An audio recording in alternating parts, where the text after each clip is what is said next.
Hi, this is Scott Jordan. This is my daily blog post for Saturday.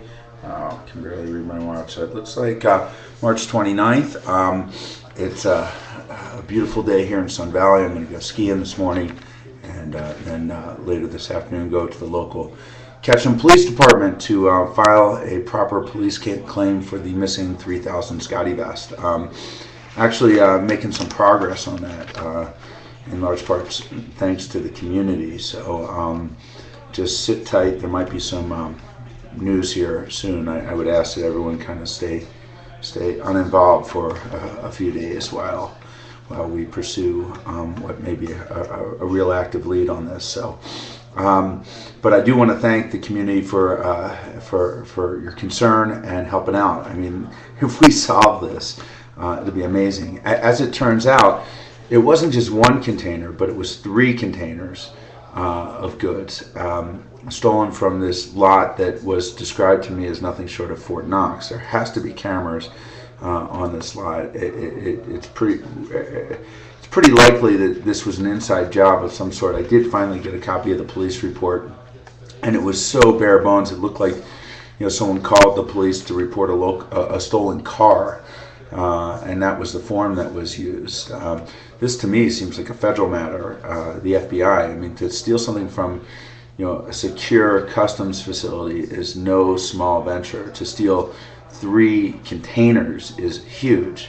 So I'm working with my insurance brokers, and again, there's an issue in terms of cash flow and damaged goods and all sorts of things, and the speed in which they work is nothing like the speed in which we need to reorder these. So there are significant issues. Last week was, and especially yesterday, was crazy. I mean, I'm on the phone dealing with all the stolen jackets, and we're packing up our office, and at the same time I'm experimenting with this live broadcast, which it's been kind of entertaining and fun and nerve-wracking all at the same time. And it just as everything was getting packed up, I mean, there was like this flurry of people, and we're live broadcasting, like 10 people watching, and all of a sudden the computer goes dead, and they take our desk, and we start going over to the new place. So we don't miss a beat. But the really funny story is that, at the end, as there was nothing left, and we're just getting ready to go, the alarm starts going off, which was really odd because we had the alarm turned off. And I called the alarm company up, and I'm yelling and screaming, "Turn this goddamn thing off!" And wherever I went, it just got louder. I heard it everywhere.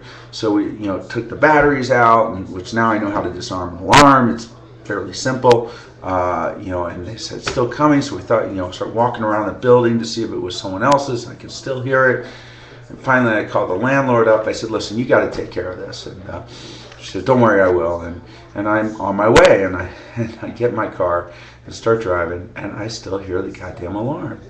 And I keep going. I'm like, "Am I nuts? What is with me?" And, is it just sort of reverberating in my ears, sometimes like an echo? Sure enough, I look in my pocket, and I have this little handheld alarm that we got for the dogs to keep quiet in the new store. So I'm sorry that wasn't on tape, because that would have made a perfect YouTube moment. So in addition to moving our offices, in addition to having 3000 vests stolen, in addition to live web streaming, we also initiated our first actions to enforce our patents that were filed 7 or 8 years ago. So it's a lot going on in that area, most of which I won't be able to talk about, but suffice to say, a